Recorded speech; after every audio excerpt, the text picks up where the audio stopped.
And we're back. Robert and I have started doing our monthly market updates again. I think it's very important, especially with all the turbulence in the market, to keep you well informed about what's happening in the local property market.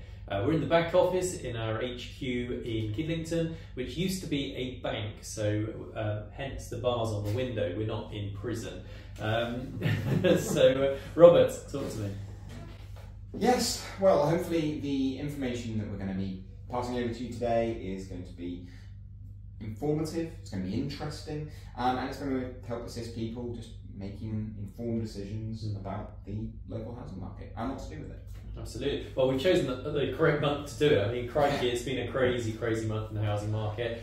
And there's some topsy-turvy news. I mean, what we would expect to hear, we haven't heard. So, Robert, what's been going on? Well, principally, I really don't know what to tell you and what to say. I think my big thing is I'm just going to stop trying to predict this crazy market. Yeah. 2 months ago, we were hearing news about house prices going down, house prices going down. That was all that was in the media rhetoric. In October, house prices went up. I'll say that again. In October, house prices went up. National house prices went up. Yes, yeah, I'll make that a bit clearer. National house prices went up. Now, so I thought that this was probably just an anomaly. A lot of that information initially when I saw it was coming from the Nationwide Building Society and their mortgage lending stream. So you think, okay, well they've got a certain product, so maybe they had the best rate going, which is people were for large mortgages, and people were flooding to them. So I thought, okay, well let's look at other lenders. Now another key one is Halifax. Halifax and Nationwide constantly compete with each other for the top dog of data. Yeah. And it came out that Halifax was saying exactly the same thing.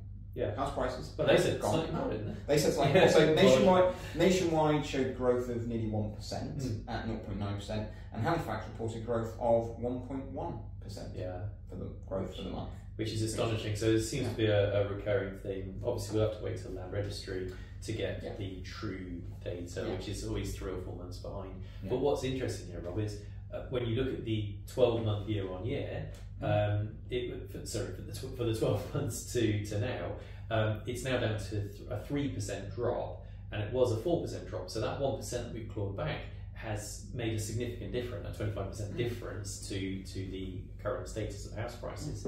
That's absolutely right, and it's something that I certainly wasn't expecting. I don't think that the wider market was really expecting as well. Now, certainly from what we've been experiencing in the sales department and what all of our property partners are reporting around Oxfordshire, is we're not going to be expecting much over the next 12 months or so.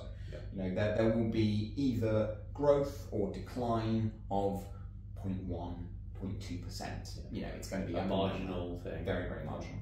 Yeah, very marginal. So, but yeah, I mean, I honestly think exactly what you're saying. It's a blip in the market. I think it'll just be neutral growth between now and until the crocuses start coming up in the spring. Once we start seeing a bit of a return to the spring, we'll start seeing a bit more energy. Obviously, there's going to be an election at the back end of next year, so we'll hopefully see some incentives there in terms of making people more active in the housing market and boosting the economy slightly.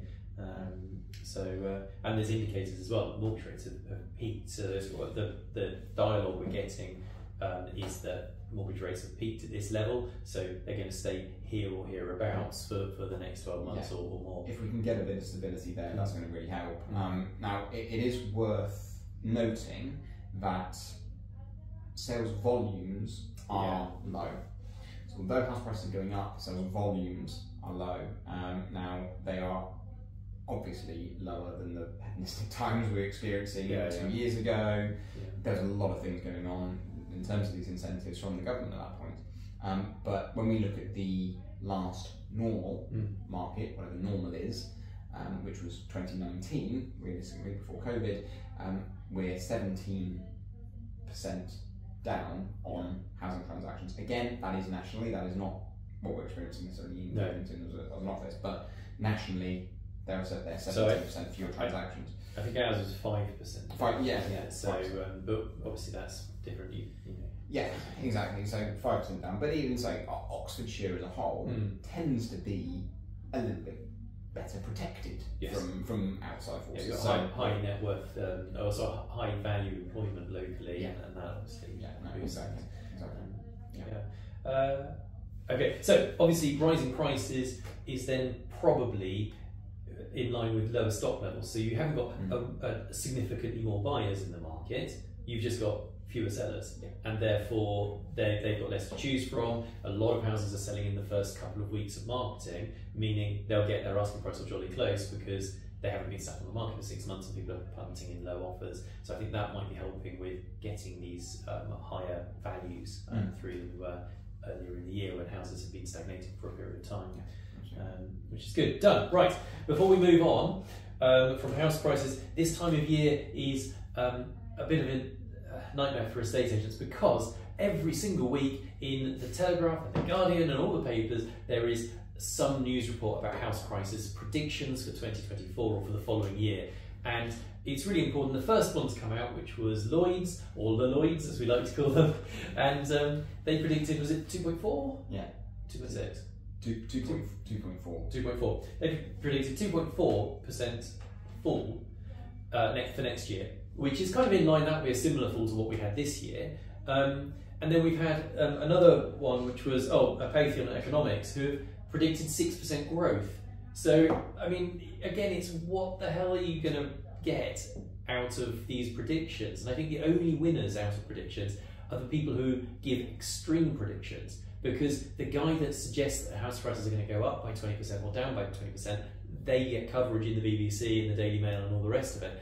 And so we've just got to be a bit cautious about extremes. And actually, Rob, you've got a great strategy for our predictions next year and how we analyse it. Indeed. So you've heard it here first. This is breaking news that come January I will be making a prediction of a growth of 20% in the UK housing price market. 20%.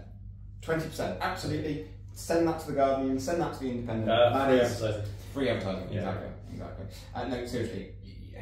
You've always got to take everything with a pinch of salt, as Alistair said. You know, there are 40 plus predictions that are going to come out from the market. Nobody has a crystal ball. Nobody knows what is going to happen. So the system. You've got to. What I've always done is you take the top 10% predictions, get rid of those. Your bottom 10%, get rid of those. Stick with that middle 80, and see what remains. Get the average. Yeah, take the average. Yeah. You love a good spreadsheet. I love a good spreadsheet. Right, so moving on to from house prices to the rental market. Rents are going ballistic. There was an interesting report, again, one of the papers, can't remember which one, and it said rents are rising at the highest rate since records began, which is quite a shocking statement. I dug into this. I spoke to Richard, who's the head of the lettings department, and he explained that records began in 2016. So it's like, okay, but they are still rising quickly, and too quickly, far quicker than the rate of wage inflation, and that's the scary thing. Nationally, it is, where is my data here, 13% growth nationally, which is crazy, and it's unsustainable. Locally, we've registered an 8% growth in house prices, in rental prices over the course of the last 12 months, which is still more than wage inflation. So people are feeling the pain of renting properties. So, why is that? Why do you think that is coming about? It is because the government, in their wisdom, trying to reduce amateur buy-to-let, and they made a change to the way that people are taxed on the income from rent, which has significantly impacted the amount of landlords in the market. So previously, if you had £1,000 rent and £700 mortgage, you would pay income tax on the £300 profit, whereas the change came in, we're going back now 2019, the change came in and you now pay income tax on the full £1,000. You'd still have your £700 mortgage, but you're then paying income tax on the full £1,000. Yeah. It meant that a lot of people were finding that their buy-to-let investments actually were costing them money, and they've just been leaving the market in droves. So buy-to-let market, every year on year since 2019, there have been fewer landlords. There is as much demand, if not more, than there was and obviously that's putting pressure. There was a thing saying in Edinburgh they had 200 applications for every one property, and locally Richard was saying it was more like six applications for every house that we get is our average. So you've got That's 5 disappointed. Yeah, 5 disappointed. And anyone who's not squeaky clean, they're disappointed every single time because why isn't that, it's a mess. Yeah, and with landlords leaving the sector, that is inevitably going to be pushing up rents. That's going to be harder for it's harder for tenants to find. So yeah, do you feel for that? I really do. Okay, right. Anything else about rentals? Nope, that's me done. Okay, right. So can we move on to interest rates and mortgages? Why not? Yes, Exciting. finances stuff. Okay, so there is some good news on this front. At last, we're all saying. The Bank of England's base rate has been held again at 5.25%. That is giving stability. It was the new normal. It was expected to happen. It's nice to have it confirmed, and it could be one of the reasons why the numbers that we've seen in October have been strong as well. Mortgage products they're not as affordable as they were 2 years ago, but they are more affordable than they were 8 months ago. Yeah, that's true. So that is certainly going to be helping. And the prediction is that they are going to be sticking around that 5.25% for the foreseeable future. Now that is not something to put into the Guardian. That is not a prediction from Rob. If they do go up, then don't shoot the messenger. But that's the general market sentiment, is that they're not going to be going up hugely from here. But we have nothing against the Guardian, by the way. There are no. I was going to say everyone. All of them are sensational. It's the first one that springs into our mind. It's first one.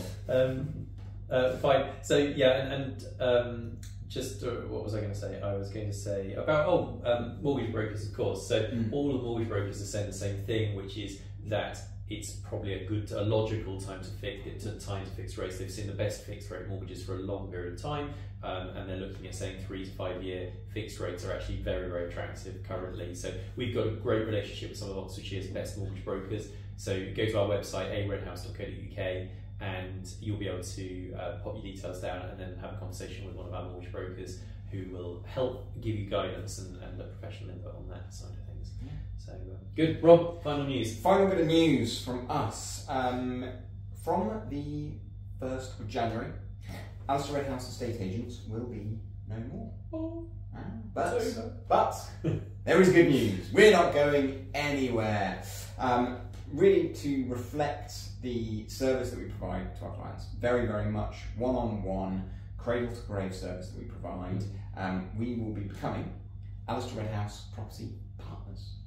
Exactly right. Well, we like to call it AR Property Partners because it's not all about me, it's actually about the property partners who are now, all over Oxfordshire delivering this kind of one-on-one personalised service, as Robert says, and Alistair House Estate Agents makes it sound like an estate agent, and we're not. We're a property agent brokerage, really. We're facilitating other agents going out and doing their own things. So it's exciting times for us. We're looking forward to seeing you for our December market update, ready for 2024. We'll see you next time. Thank you, Zane.